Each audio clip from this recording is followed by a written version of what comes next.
Melangkah di koridor kaca, Aruna menyeka debu dari figura penghargaan yang berkilauan.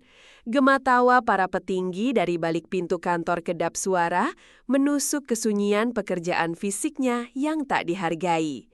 Setiap sudut gelap yang ia bersihkan terasa seperti cerminan nasibnya, terpinggirkan namun esensial bagi fasad kesempurnaan perusahaan.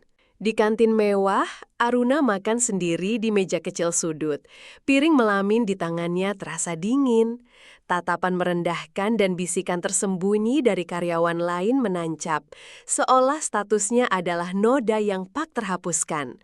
Seragam kasar di kulitnya terasa membebani, membawa sensasi gatal oleh hawa permusuhan yang tak terucap. Mr. Brahmanta, sang CEO, melintas cepat tanpa melirik, menjatuhkan berkas kotor tepat di depan kaki Aruna. Ia membungkuk memungut, tangannya gemetar menahan amarah yang bergolak di tenggorokan. Udara di sekitarnya terasa menipis, menyesakan, sementara sepatu mahal Brahmanta melangkah menjauh tanpa jejak penyesalan. Tugas Aruna ditambah membersihkan gudang arsip lama yang berdebu tebal. Setiap tumpukan dokumen terasa seperti beban sejarah menimpanya dengan rasa sesak. Debu tebal menempel di paru-parunya, perih mencerminkan nasibnya yang terkubur, diabaikan, dan terlupakan di balik tumpukan kertas usang. Secangkir kopi tumpah di dokumen penting. Seorang manajer marah besar menunjuk Aruna dengan tuduhan ceroboh.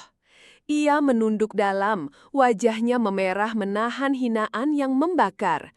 Air mata yang tak kunjung jatuh terasa panas di pelupuk matanya, mengukir perih yang tak terucap. Di rumah kontrakannya yang sempit, Aruna memejamkan mata, namun bayangan koridor mewah dan tatapan sinis menghantuinya. Kakinya terasa pegal, punggungnya nyeri. Tangan kanannya mencengkeram erat sebuah liontin usang yang dingin, satu-satunya penghiburan dan ingatan akan masa lalu yang samar. Aruna dipaksa bekerja lembur tanpa kompensasi, membersihkan ruang rapot eksekutif yang gemerlap. Kilauan lampu kristal terasa ironis, menyimari lelah dan keputusasaan di wajahnya. Rasa dingin ubin marmer menembus tulang, mengingatkan jurang status yang tak teratasi, yang mengunci hidupnya dalam ketidakadilan. Saat membersihkan meja CEO, Aruna melihat bingkai foto yang usang. Wajah seorang wanita di sana sama-samar mirip dengannya, memegang dokumen bertuliskan Global Dynamics.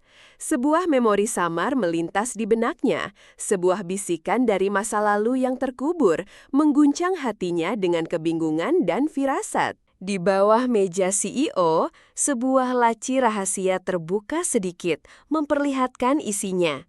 Aruna menemukan gulungan perkamen tua dan segel keluarga yang sama dengan liontinnya.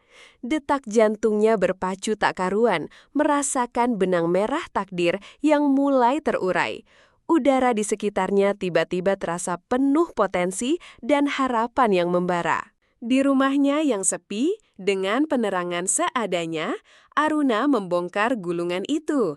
Itu adalah surat wasiat asli dan akta kepemilikan saham mayoritas Global Dynamics, tertulis atas nama leluhurnya yang telah dikhianati. Darah berdesir panas di nadinya, amarah lama membara, menuntut keadilan. Aruna diam-diam menemui seorang pengacara tua yang dulu menangani kasus keluarganya. Di balik tirai jendela kantor yang berdebu, ia menyerahkan bukti-bukti yang ditemukan. Tatapan pengacara itu berubah dari iba menjadi kagum. Cahaya harapan menyala di mata tuanya, membenarkan setiap firasat Aruna. Aruna berjalan di koridor kantor, bukan lagi dengan langkah tergesa pembantu, melainkan dengan ketenangan yang baru. Matanya memancarkan tekad yang membaja. Setiap lantai yang dulu ia sapu dengan air mata dan keringat, kini terasa seperti tangga menuju keadilan yang akan segera terwujud. Di tengah rapat pemegang saham tahunan yang megah, pintu ruang konferensi terbuka perlahan. Aruna masuk bukan dalam seragam kotor, melainkan gaun elegan yang memukau.